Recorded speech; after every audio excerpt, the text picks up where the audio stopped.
Amen.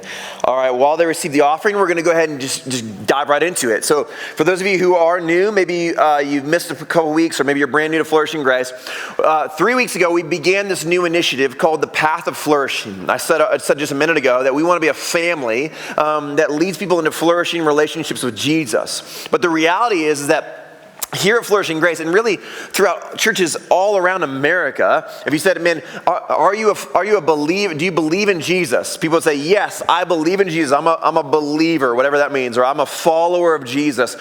We'd say, yes, I am. And then we say, okay, well, is your life marked by flourishing? And be like, well, what does that mean? Right? What does that mean? Like, is your life just full of life? And the reality is, many of us would say, well, actually, I'm kind of just weary, tired, and spiritually dry. I don't know. My life is not marked by flourishing. Like, I'm kind of shriveled up here, honestly, if I'm just honest with you. Like, that's what would mark my life. There's kind of this, I don't know where God is. There's kind of this distance between God and I believe, but I'm just not experiencing. So where is this flourishing? What we see in the Gospels again and again and again, especially in the Gospel of John, we've unpacked this over the past few weeks. Again and again and again, Jesus says, man, I'm offering you life, right? I am the way, the truth, and the life, right? In him was life, and the life was the light of men, right? I am the light of the world, he says. I'm the bread of life. In me is living water. I came to give life and give it abundantly. So again and again and again and again, Jesus says, man, in me, like I'm the source of this life. If you come after me, you follow after me, man, I want to fill you with life. And so why is it that so many people would say, man, I'm a believer in Jesus, but I'm not experiencing that, the thing that he claims to offer? Like, why is that? And so what we've done is we've launched this new initiative saying, man, we need to figure out how to help each other live in that life. To walk this path of flourishing together. And what we said is that there's multiple things to this. There's multiple, what we've called pathways. You can call it whatever you want, doesn't matter. There's multiple pathways. And the first pathway that we spent the past few weeks on is the pathway of beholding Jesus. I mean, if you want to have a flourishing relationship with Jesus, I mean, you need to fix your gaze on him. From the moment your eyes open to the moment your eyes close at night, we fix our gaze on the source of all human flourishing, right? Jesus says, man, I'm the source. I am the true vine. I'm the vine, you are the branches. Whoever abides in me, he it is that bears much fruit. I'm the source. You got to tap into me. If you want to experience this flourishing, like I'm it. And so let's fix our gaze on the source of all human flourishing. Let's behold him all day, every day. And so we talked about what that actually means and what that looks like and how to do that. We don't have time to unpack all that again this morning, but I want to challenge you. You need to go back and listen to the past couple weeks. You can go to flourishinggrace.org/listen. You'll find all of those there, and you can listen to those or watch those videos there. They're up on our website. But this morning we're going to move into the next pathway. The next pathway is by following Jesus. So we live in a flourishing relationship with Jesus by beholding him, by fixing our gaze on him, and then by following him, by emulating him, right? Listen, if Jesus is the source of all human flourishing, and he is, okay, I don't need to tell you that the things that the world says are the source of flourishing are not the source of flourishing. Like, you know that already, because you've pursued them, you've chased after them. Some of them you've actually attained. Like, you've actually grasped them, you've arrived, and it scratched that itch for about a minute, and you're like, that wasn't it. And you've done this again and again and again and again. We all have. If I could just get this job, then I'd be satisfied. And you got the job, and it satisfied for a moment, and then you were hungry again. If I could just find like Mr. Right or Mrs. Right, if I could just get married and find that sweet, beautiful relationship, then I'd be satisfied. And it satisfied for a moment, and then you were hungry again. All of these things point us to this longing and this desire. There has to be something that actually fulfills. And Jesus says again and again, I'm that something.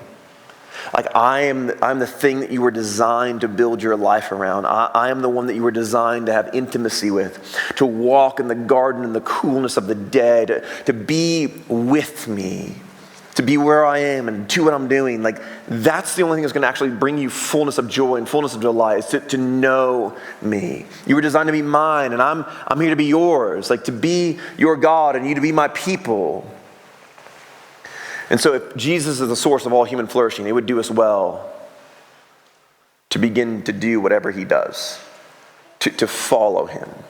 Now, the problem with following Jesus is that we have totally, absolutely jacked up what that means. Like, we've created our own definition of following.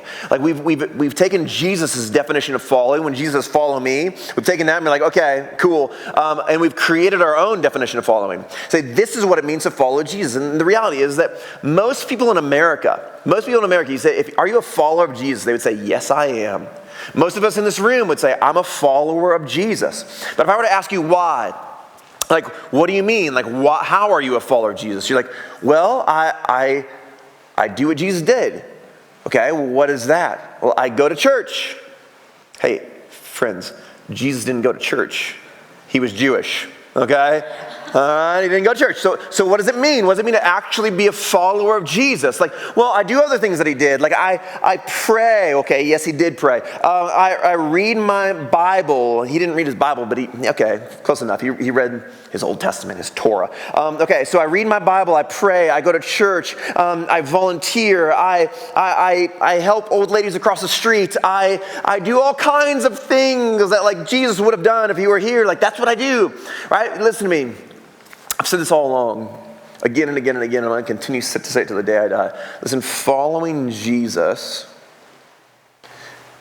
has little to do, if not nothing to do, with a checklist of things that you perform and do. It has to do with a relationship with him. Beholding Jesus has nothing to do with a checklist of things that you do, but fixing your gaze and having a flourishing relationship with him. And so here's what I want us. You must hear this, and I don't say this to, like, frustrate you or put you off but we must be awakened to this truth. You must kind of grasp this. Most of us, many of us, would say, I'm a follower of Jesus because I do this, and I do this, and I do this, and I do this. Here's the list of things that qualifies me to be a follower of Jesus. Friends, that's religion. And if that's what it means to be a follower of Jesus, you are actually not a follower of Jesus. Again, I'm not trying to hurt anybody's feelings, but you need to realize that. Like, we can say all day, I'm a follower of Jesus, but if you're the one creating the definition of what a follower of Jesus is, you're probably not a follower of Jesus. And so here's what I want to do this morning. I just want to kind of go really, really broad and say, okay, when Jesus says to his disciples, hey, follow me, what does he mean by that? What does he mean by that? And next week we're going to go really, really deep biblically and say, okay, let's look at the life of Jesus and say if we're going to emulate him, if we're going to follow him, what does that actually look like? And then we're going to get super practical the following week and say, okay, let's take all of this information and plug it into 2019 South Davis County and say, okay, really, what does it mean for you and me to follow Jesus in our day, in our time, in our culture? What does that look like? And so this morning, all I really want to do is say, what does it actually mean to be a follower of Jesus? And for so many of us, we've created our own definition. And it's void of a relationship with Jesus. It's just a checklist. It's like, I'm a Christian and therefore I'm a follower of Jesus. Those two things do not always equal each other. They don't always marry each other. In fact, Dietrich Bonhoeffer, who is one of my great theological heroes, Bonhoeffer, who is a pastor in Nazi Germany, he wrote some of the most unbelievably brilliant works. And his most famous work, of course, is The Cost of Discipleship.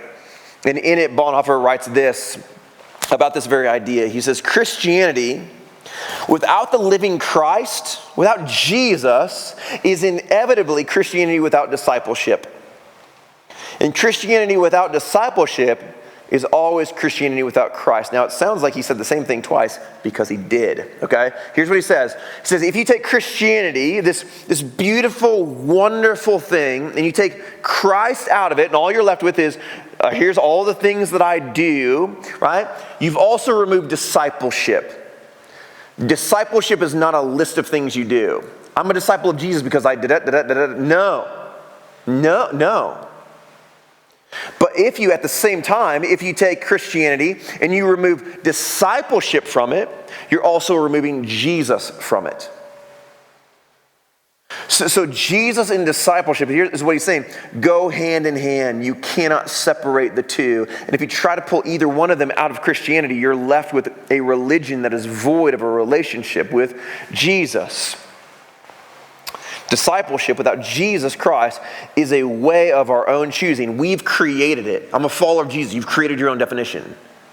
Discipleship without Jesus is a way of our own choosing. It may even lead to martyrdom, but it is devoid of all promise.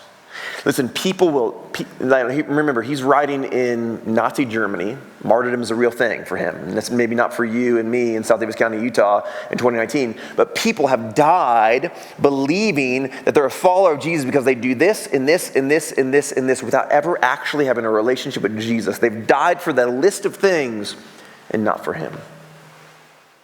That's crazy. It's crazy how much we've jacked this up. So we must answer the question, what did Jesus mean when he said, follow me? What did Jesus mean when he said, come and follow me? What is a follower of Jesus? Well, in order to understand that, we need some Jewish context to this. How many of you guys know what Jesus' job description was? What did Jesus do for a living? I'm going to give you a quick hint before you embarrass yourself. It's not carpenter, okay? What did Jesus do for a living?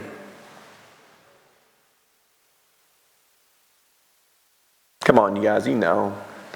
Did I scare you about the embarrassment piece? What did Jesus do for a living? What was his job? What was his title? Who said it? Say it louder. He's a rabbi. That's right. You guys knew that. You're like, I just don't want to say it. Rabbi. He was a rabbi, right? In first century Israel,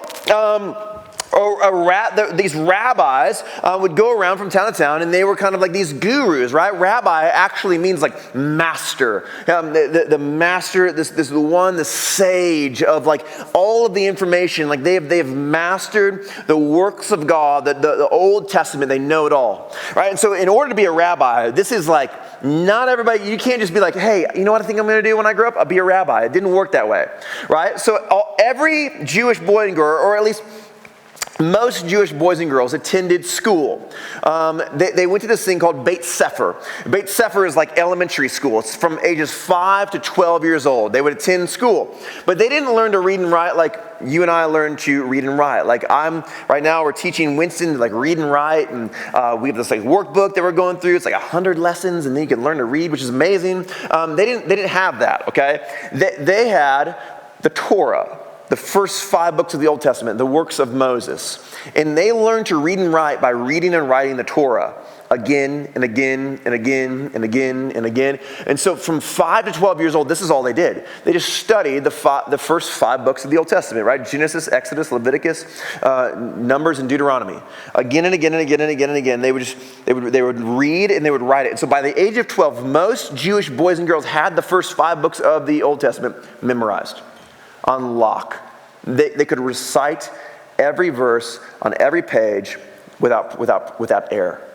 Now, many of you in the room are like, I can't make it through Leviticus. Like I've tried again and again and again, and I can't get through it. And the one time I did, I hit Numbers, and that was the end of it. I can't do it. By 12 years old, friends, they knew it all. And most of these brilliant boys and girls, the women would go, they would get married, and the boys would go back and they would do whatever dad did.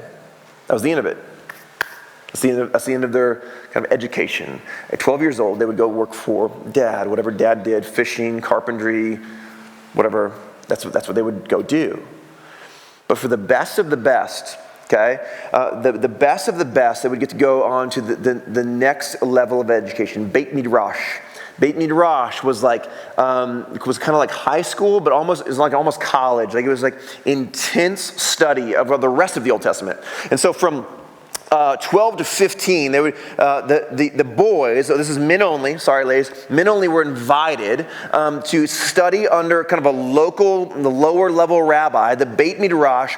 They would study the major prophets, the minor prophets. They would study the Psalms and the Proverbs, and they'd be filled with all of it. And so in 3 years, they would memorize basically the rest of the Old Testament. Like they would have most of the rest of the Old Testament on lock, memorized. They would know it all, which is insane. It's crazy.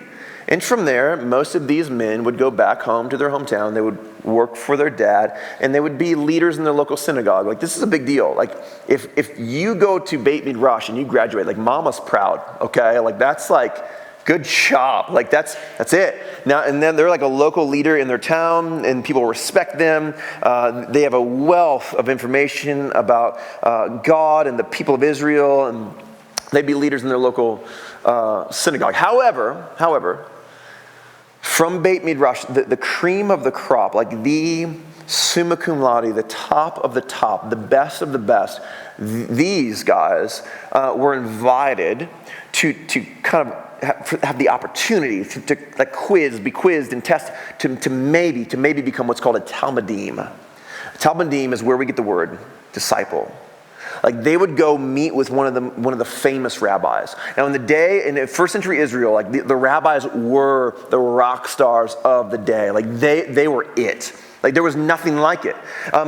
So last week, my wife and I went to a concert, and one of my musical kind of heroes was in town. Like somebody that I've been listening to for a very long time. And when we lived in Chicago, I went to every single show, probably like 10 shows went to in Chicago. He'd come twice a year, but he never comes to Salt Lake City. And so we were like so pumped. Glenn Hansard came to Salt Lake City last week. And for those of you who don't know who Glenn Hansard is, you haven't lived, that's fine, okay. But go listen. It's just the breadth of what he has created and written. It's just so insane. And so the moment those tickets went on sale, like I was online, like getting front row seats. So we got front row, like that's not front row. Like my feet were propped up on the stage, front row. And at one point he walks and he stands on the very edge of the stage and he's singing, and there's like spit like raining down on us, and Desiree's like, this is disgusting. I'm like, this is amazing. I'm like opening my mouth to try and catch a little bit of it. It's like, this is the best day ever. I didn't actually open my mouth. That's gross. In the days of Jesus, like the rabbis were those guys.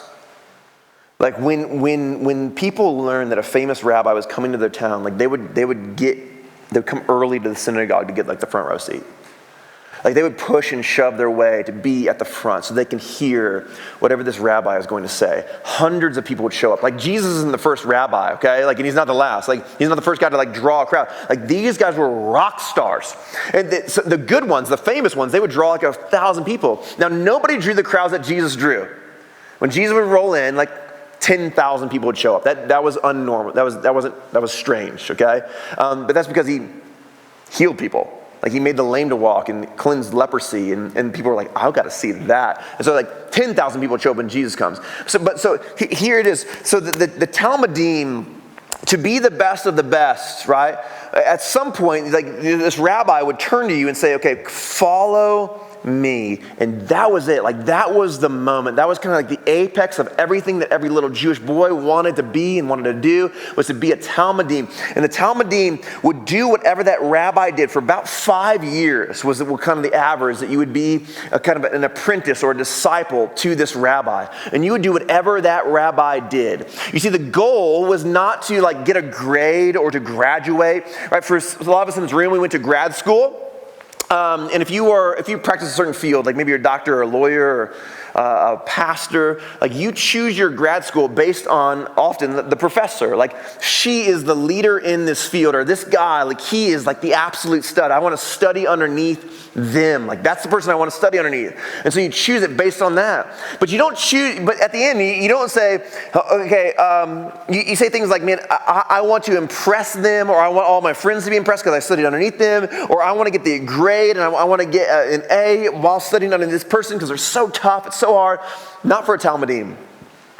Talmudim didn't want a grade. They didn't want to impress anybody. The goal of a Talmudim was to become the rabbi. They wanted to become their rabbi. They wanted to become just like him. And so what they would do is they would emulate that rabbi in every single way at every single moment. The saying of the day, it was this ancient Hebraic blessing, was may you be covered in the dust of your rabbi. So may you be so close to that rabbi that as he walks down the street, the dust that is kicked up might cover you, that you be that close to him. One Jewish scholar puts it this way. He says, they would literally follow in the dust of their rabbi, desiring to emulate him in all of his mannerisms. They would eat the same food in exactly the same way as their rabbi. They would go to sleep and awake the same way as their rabbi. And more importantly, they would learn to study Torah and understand God the exact same way as their rabbi. Imagine that for a minute. For 5 years, you just study the person. Okay, how is he falling to sleep tonight? That's creepy. I'll give you that, okay? That's weird. You're studying how he falls asleep so I can fall asleep in the exact same way. What is he eating? And how is he eating it? How many times does he chew that piece of broccoli? I'm going to chew it the exact same number of times. To emulate in every single way. The goal of the disciple is to become just like the rabbi. To have this intimate relationship where I'm being formed and molded into his likeness through everything that I do, to emulate him in every single way. And so what does Jesus mean when he says, follow me? Come, follow me. Let's look real quick at the first disciples that Jesus calls. I want you to see this language in Matthew 4, verse 18. It'll be up here on the screen for you. Matthew records it this way.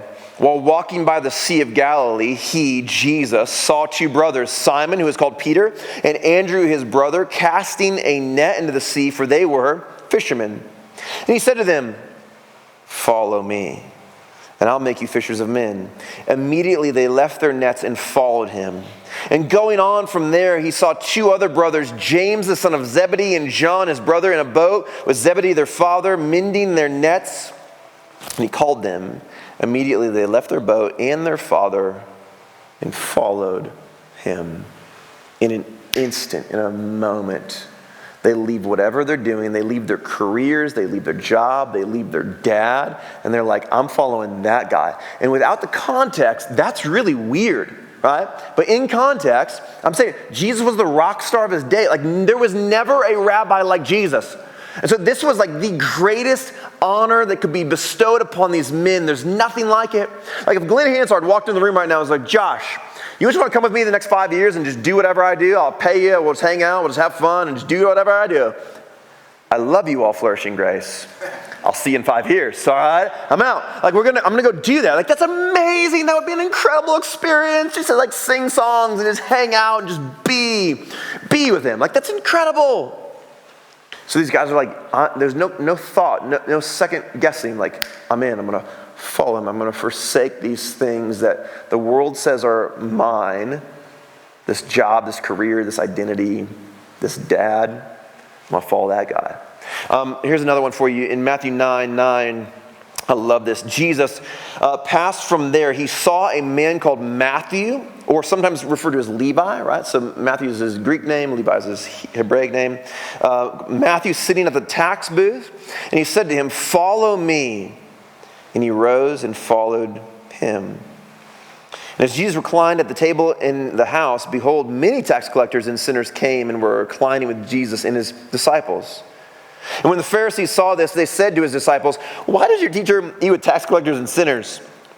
But when he heard it, he said, those who are well have no need for a physician, but those who are sick. Go and learn what this means. I desire mercy and not sacrifice, for I came not to call the righteous, but the sinner. So Jesus walks past Matthew. Matthew is sitting in the tax collector's booth. If you know anything about first century Israelite culture, that's not the place you want to be. Okay, so if mama wants you to be a Talmudim, let me tell you what mama does not want you to be. Tax collector, okay? Like that's like the lowest of the low. Like that is like, I can't go out in public with you anymore because my son has become a tax collector and everybody's gonna look down upon me because that's what he does for a living. Like he is shaking the pockets of all of these Jews to funnel the money to Rome. Nobody likes this guy. Nobody wants to be around him, which is why when Jesus goes to his house, who's hanging out there? Other tax collectors and sinners. No well-respected man in the community is going to be seen with this guy. No one's going to go to his house. He doesn't have any friends. Like, those are his friends. Jesus says, like, why don't you come follow me? Come be on my team. And instantly, in a moment, he leaves it all. He leaves everything the world says that he is.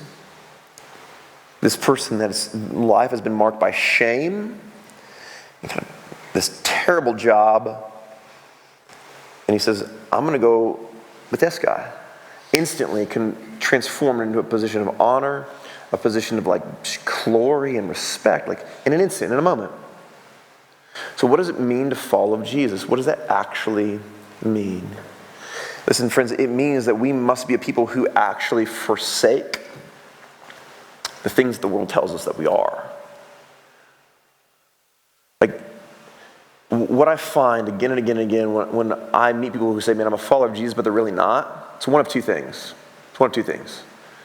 Either A, they are clinging to something, or something is clinging to them.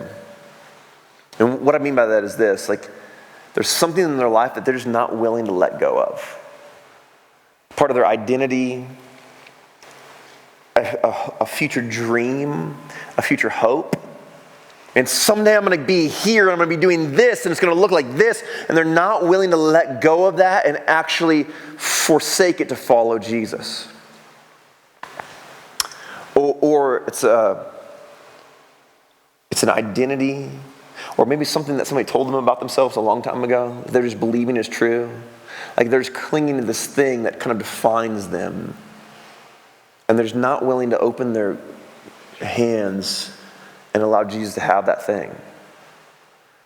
You see, in an instant, a moment, when we realize what a privilege, what an honor, what an unbelievable gift it is to have the God of all things, the greatest rabbi who has ever lived, the King of Kings and the Lord of Lords, to say, hey, follow me. Like it instantly kind of breaks open our fingers and says, man, okay, that is better than this. That we must become a people who treasure Christ above all other things. That say, there is nothing greater, there never has been, nor will there ever be anything greater in the whole world than Christ. And until you get to that place, you can't follow him. Because there's always going to be something that you're clinging to that's holding you back, that you're not willing to forsake.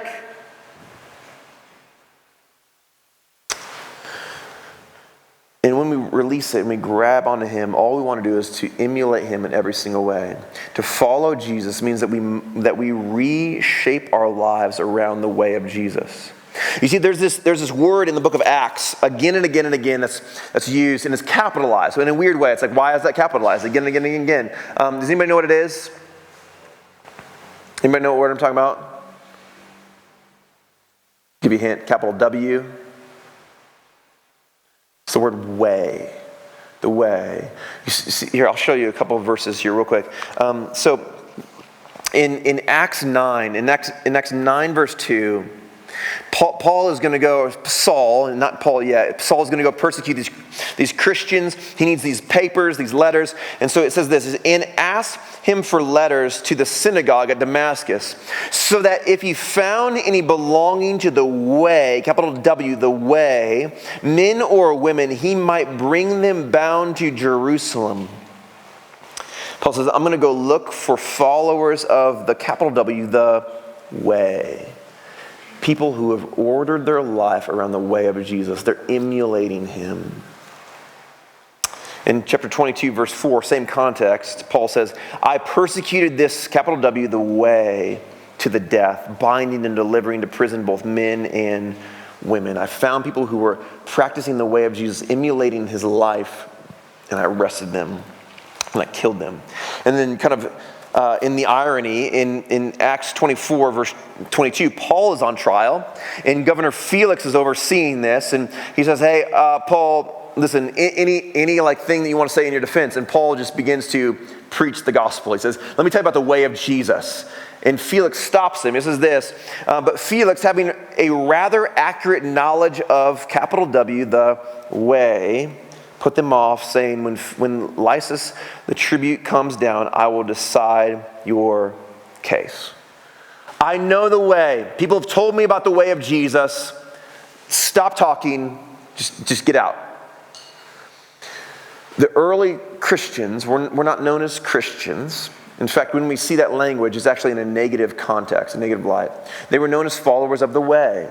They were people who emulated Jesus. They became his Talmudim, his disciples, right? In the famous passage in Matthew 28, 18, right? All authority in heaven and earth has been given to me. Go therefore and make what? Disciples of all nations, all people. Go and make everybody my Talmudim. Everybody's invited. Everybody's included. Everybody is invited to come along and be a part of this thing, this new way. Everybody's invited to come draw near to me and reorder every area of their life, around my way, around the source of all human flourishing. Come and be a part of what I'm doing. Dietrich Bonhoeffer, in that same work, The Cost of Discipleship, he writes this, and some of you are like, wait, 2 Bonhoeffer quotes in one sermon? You're welcome. He writes this. It'll be up here on the screen. I'm out of order, Bree. I'm sorry. So long as Levi sits at the receipt of custom, so Levi being Matthew, his tax collector, as long as he sits there doing his tax collector thing, and Peter at his nets, they could both pursue their trade honestly and dutifully, and they might both enjoy religious experiences, old and new. But if they want to believe in God, the only way is to follow his incarnate Son.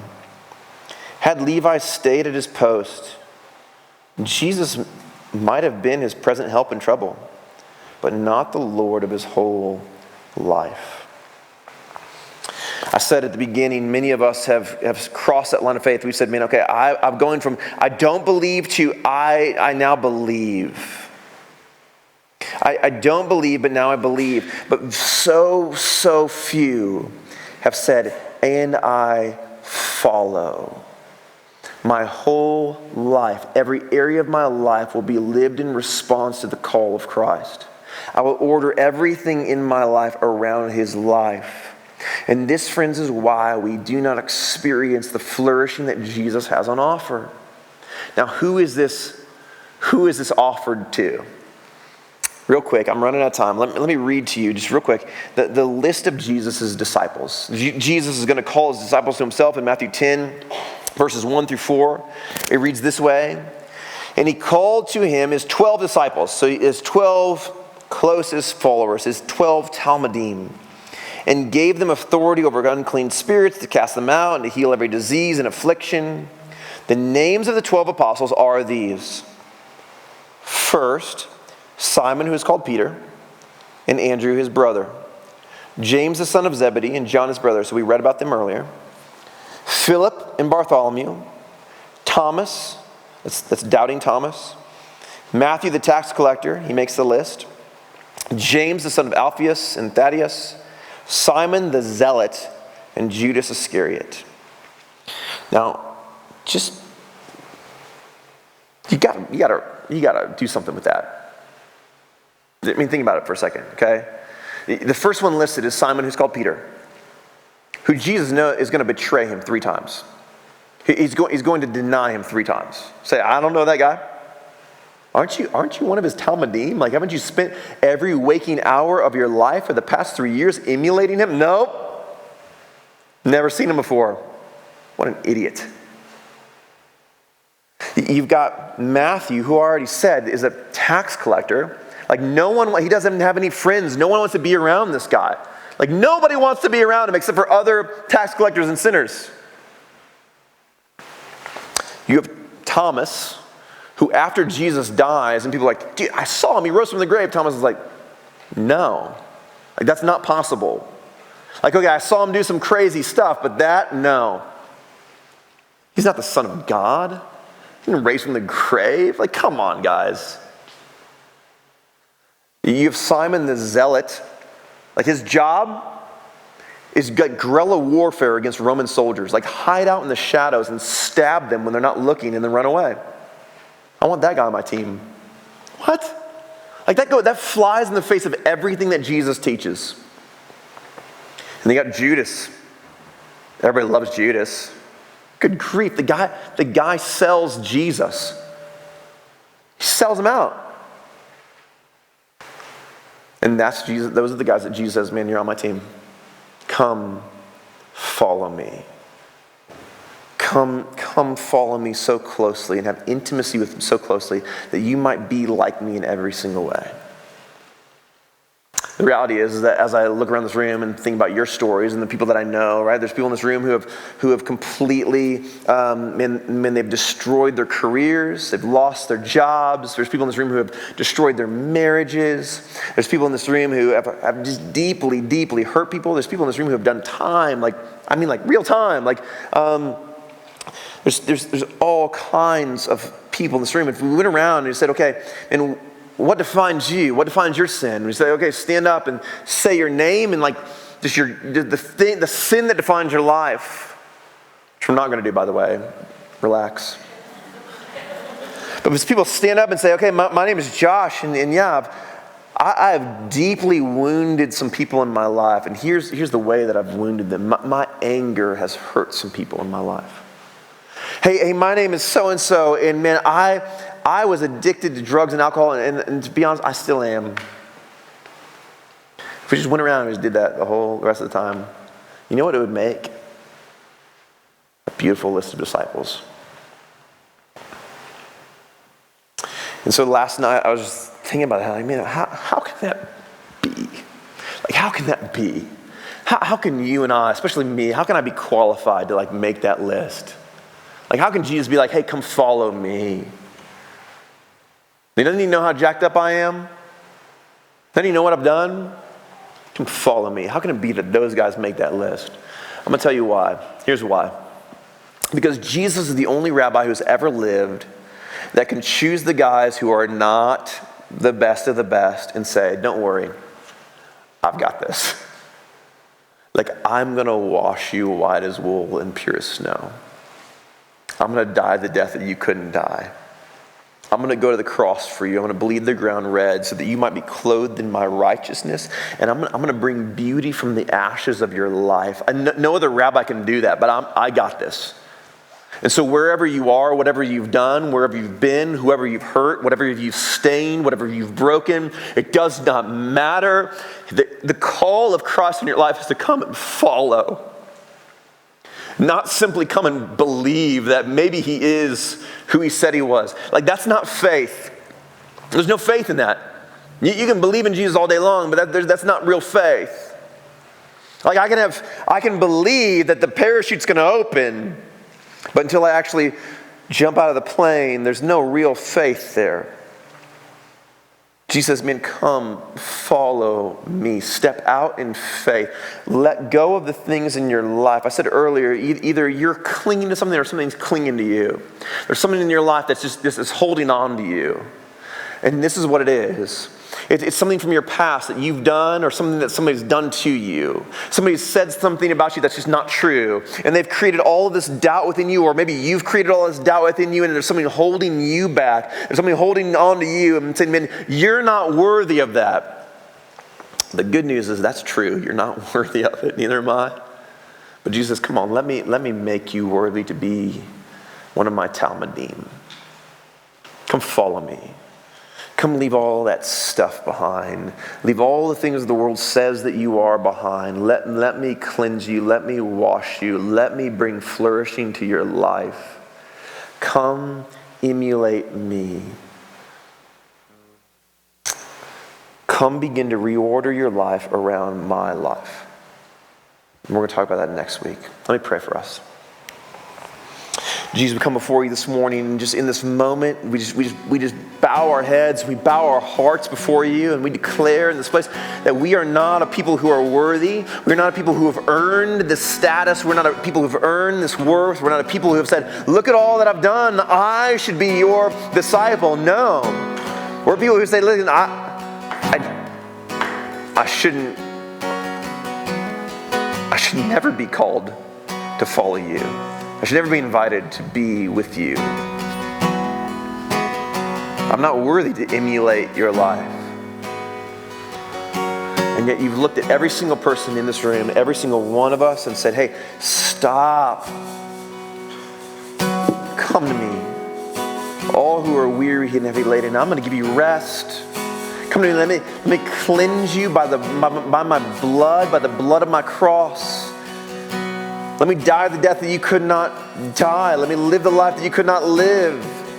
So that you might be clothed in my righteousness, that I might transform you from the inside out.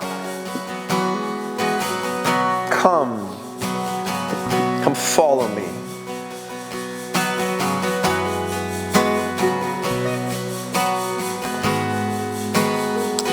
So let's pray this morning, Jesus, that for those in the room who have not made that decision to follow you right now, would just step out in faith and say, man, I'm going to follow Jesus.